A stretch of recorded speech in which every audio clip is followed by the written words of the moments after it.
नमस्कार, आप देख रहे हैं द बिहार टॉप। मैं हूं आदेशपुरी। बीजेपी बिहार में नीतीश कुमार को हटाने के लिए, अपने मुख्यमंत्री को लाने के लिए सारी फील्डिंग जो है वो सेट कर चुकी है। और देखिए कि महागठबंधन के द्वारा भी बीजेपी का जो प्लान है, उस प्लान को सफल बनाने में कोई कसर छोड़ी नहीं जा रही है।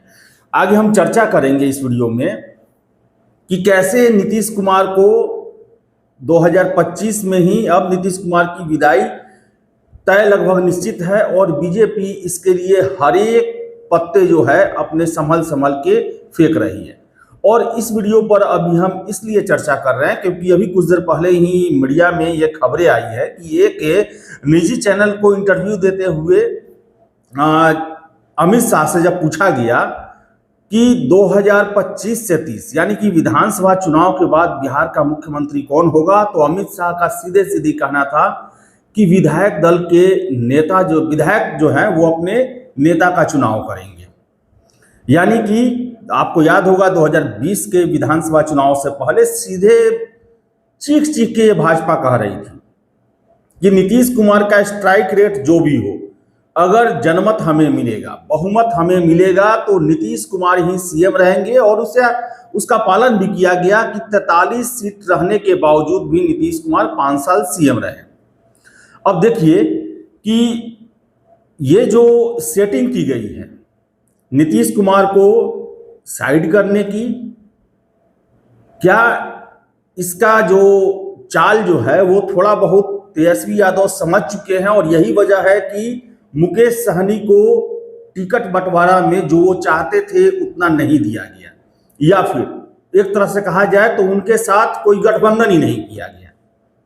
अब देखिए, इसे हम सबसे पहले समझते हैं कि इस बार बीजेपी जो है वो 142 सीटों पर लड़ रही है और बीजेपी का है कि नीतीश कुमार की पार्टी जदयू को छोड़कर 142 में हमारा परफॉर्मेंस ऐसा हो कि हम इसी के आधार पर बहुमत प्राप्त कर लें।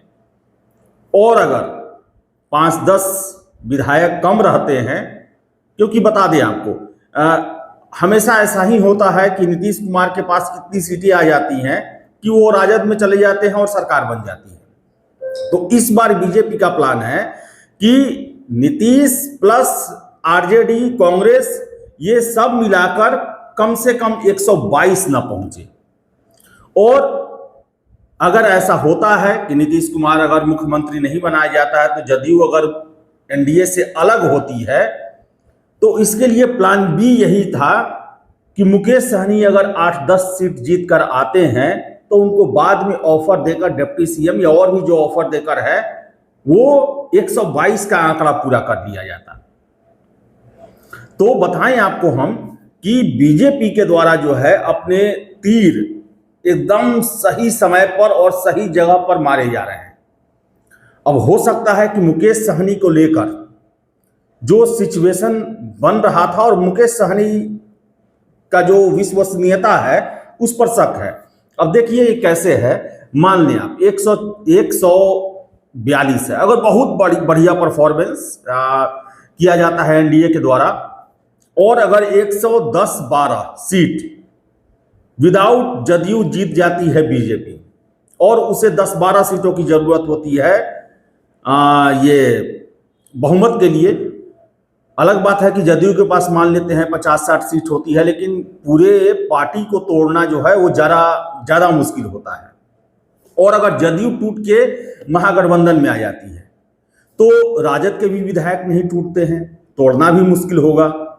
कांग्रेस के भी विधायक नहीं टूटते हैं, तोड़ना भी मुश्किल होगा। और कितना जीत के आएंगे वो समय बताएगा, लेकिन वो जरा मुश्किल होगा। लेफ्ट वाले वो भी नहीं टूटने वाले। कमजोर कड़ी इसमें हो सकते थे महागठबंधन के, आपको बता दे मुकेश सहनी। अगर वो 10-12 सीट जीत जाते, अगर उनको 20-22 सीट दे देते तेजस्वी यादव, 10-12 सीट अगर जीत जाएं, वो आराम से चले आते। और विदाउट नीतीश, विदाउट लालू यादव बिहार में बीजेपी अपनी सरकार बना सकती है। तो बताएं आपको हम कि अमित शाह का जो इंडिकेशन है वो साफ है कि 2005 से 2025 बस नीतीश, 25 से 30 बीजेपी का सीएम होगा। यही सीधे सीधी मैसेज है और इसको लेकर हर एक प्लानिंग, अब देखिए आप कि तेजस्वी यादव के लिए कोई मुद्दा ही नहीं छोड़ा गया। सारा चीज जो वो बात उठाए, राहुल गांधी उठाए, उन सबको पूरा कर दिया गया। जातीय जनगणना कराने की बात लोकसभा चुनाव के बाद से ही, उससे पहले से ही राहुल गांधी रट्टा लगाए हुए थे, स्वीकार कर लिया गया। उसके बाद से कांग्रेस के द्वारा जाति जनगणना को लेकर कोई चर्चा तक नहीं की गई। इसी तरह युवाओं के मुद्दे को लेकर, वृद्धा पेंशन को लेकर, फ्री बिजली को लेकर, महिलाओं को 10-10 हजार रुपए देकर, देखा जाए तो पूरे तरीके से जो है मुद्दा विहीन कर दिया गया है। और आरजेडी के द्वारा, महागठबंधन के द्वारा आप देख ले पिछले 20-25 दिनों से सिर्फ और सिर्फ टिकट बंटवारे पर ही खेल चल रहा है।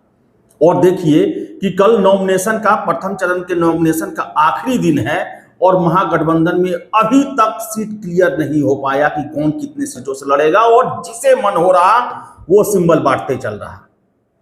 कई सीट तो ऐसे हैं जहां पर कांग्रेस भी उम्मीदवार है, लेफ्ट भी उम्मीदवार है और आरजेडी का भी उम्मीदवार है। तो ये सीधे सीधी जो है वो एनडीए को एज दिया जा रहा है कि आप जीतिए, ये सीट हम आपको दे रहे हैं। इसका मतलब यही है सीधे सीधी। और अभी जो है जिस तरह का खटास हुआ है महागठबंधन में और जिस तरह मुद्दा विहीन है, वो भविष्य के लिए जो है वो महागठबंधन के लिए अच्छा नहीं दिख रहा है। और बीजेपी ने क्लियर कर लिया है 2025 के बाद 22 नवंबर से पहले बिहार को एक नया सीएम मिलेगा, नए दल से मिलेगा। पहली बार इस दल का सीएम बिहार में हो सकता है। इसकी पटकथा लिखी जा रही है, लिख दी गई है, स्क्रिप्ट लिखा हुआ है और उसी के हिसाब से अपने चाल चले जा रहे हैं।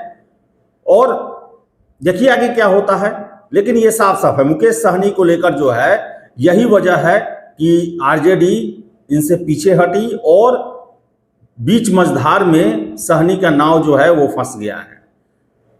तो देखिए अब आगे आगे क्या होता है।